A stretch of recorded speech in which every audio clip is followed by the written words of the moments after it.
Hey guys, welcome to my number 2 YouTube video. My YouTube channel is called I Am Stephanie Z and my Instagram name is Stephanie Z Motivation in case you wanted to go and check out what's on there. So I had a little bit of inspiration over the weekend just in regards to some people I know going through some things with relationships. So there was someone that I know quite well recently that was going through a bit of a rough time in their relationship and was feeling quite unfulfilled within themselves, and they were very open about that. And I said to him, would you date you? And he said, no. And I said, well, exactly. I'm like, if you wouldn't date yourself, how can your relationship ever be fulfilling if you're not fulfilled within yourself? So it kind of got me thinking. There was a lot of other people in my life going through quite similar things. And kind of something that I've realized with some patterns recently is that often when people aren't feeling so great within themselves, then obviously within their relationship, it does affect it. So, some people go to work and then they're not feeling so great in their job. And then what they do is they come home and they're still not feeling great. And they also come home to their partner who's also not feeling great. So everyone's feeling quite mopey. Now, then what ends up happening is that when your partner's not feeling good, you're not feeling good. Eventually what you both decide is that, hey, this relationship doesn't actually seem to be working out, which is totally cool. We all go through that, right? So then what happens is that people get off what I like to call the wheel. So we've realized that the relationship that we've been in isn't fulfilling and isn't working, so we want a different result, so we get off the wheel. Now, what happens with a lot of us, I've been there myself, is that within a couple of days, a couple of weeks, potentially a couple of months, is that you go, you know what, it seems like that we've both changed potentially, and you get back on the wheel.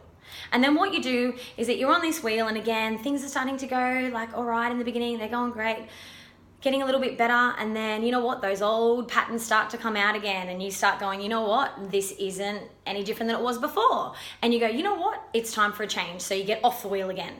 But what happens is most people stay on what I call the wheel. The only way that you're ever going to get a different result is when you decide to get off the wheel and you decide to change your life.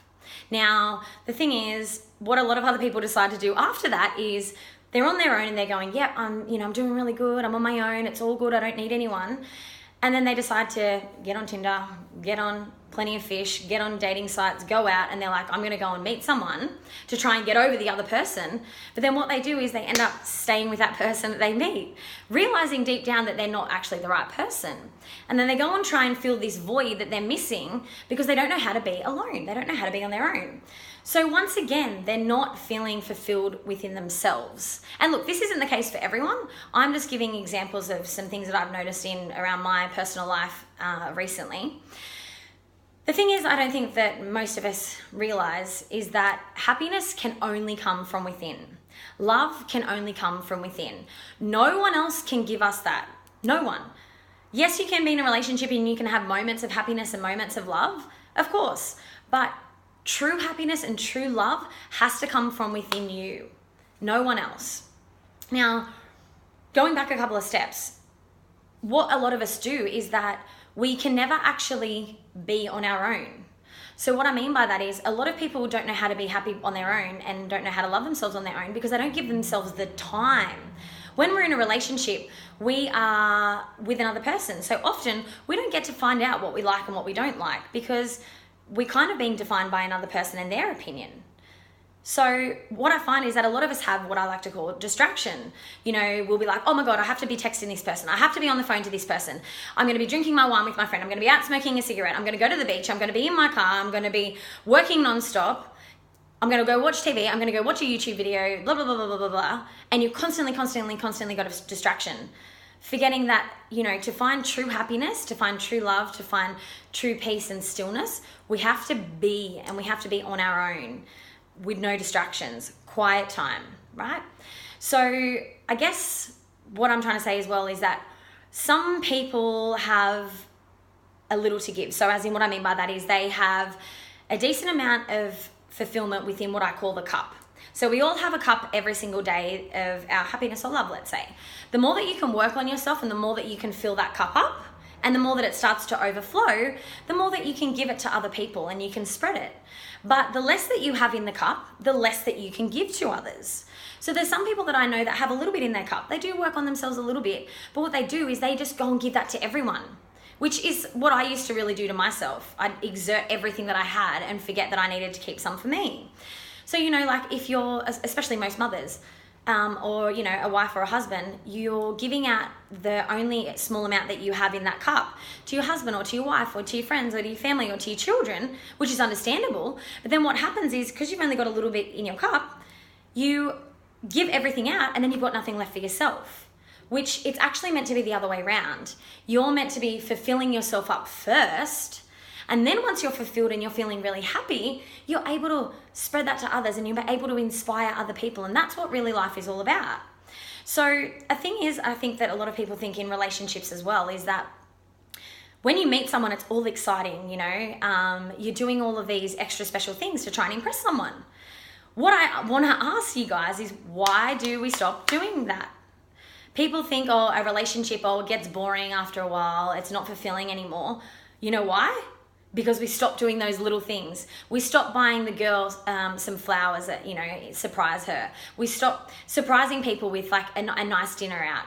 We stop leaving little notes for people. We stop texting them, you know, babe, I hope you have a great day. Whatever it may be, most people stop doing those things and they wonder why their relationship becomes unfulfilling.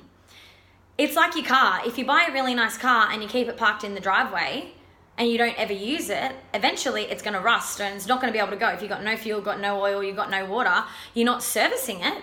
A relationship is exactly the same. You have to service your relationship. And the thing is, we all often are trying to get the other person to do what we want them to do without realizing that we should be serving each other.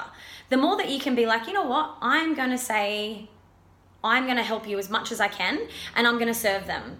And then if the other person's doing it at the same time, your relationship is going to end up being a lot more fulfilling. You aren't going to be having arguments about, can you do the dishes? Can you do this? Can you do that? You won't need to, because you'll both proactively be doing it and you both will be feeling extremely fulfilled within that relationship. And there will be much more happiness and much more love and much more joy, rather than arguments and you thinking negatively about that person, because obviously I'm sure most of you know, what you think about you attract. So if you keep thinking, oh, they never take out the garbage bin, they never do the dishes, they never take me out for dinner, they never do this, you're constantly thinking that and you are going to be creating that in your reality. And of course your relationship is never going to be fulfilling if you're thinking that. So that's just a little bit of food for thought there. But a question that I have for all of you is, would you date you? Honestly, would you date you? If you would, awesome. That's amazing. I'm very happy for you. I think that we all need to continue to grow and to get better. That's my belief in life. But if you wouldn't date you, why not? What are the qualities that you are displaying that you don't like? What are the habits that you have that you don't like? And maybe think about, you know, should I start trying to change those and, you know, become the person that I would like to date? Because when you date someone and you meet someone, you bring to the table who you are in that moment. You can't pretend to be someone that you're not. You're bringing to the table exactly who you are right then and there. So if you want to date someone amazing, if you want to find someone who is the most beautiful, kind-hearted person in the world, that's very thoughtful and very loving and all those types of things, gives you surprises, leaves little notes for you, whatever it may be, like a bit of a romantic, I don't know, whatever you would like in an ideal relationship, you need to try and display those qualities as well, because eventually what will happen is you will match. You'll be a vibrational match for each other. So this is a little bit of a video today about relationships. I hope that you've gained some little insight from some information that I've provided you with today.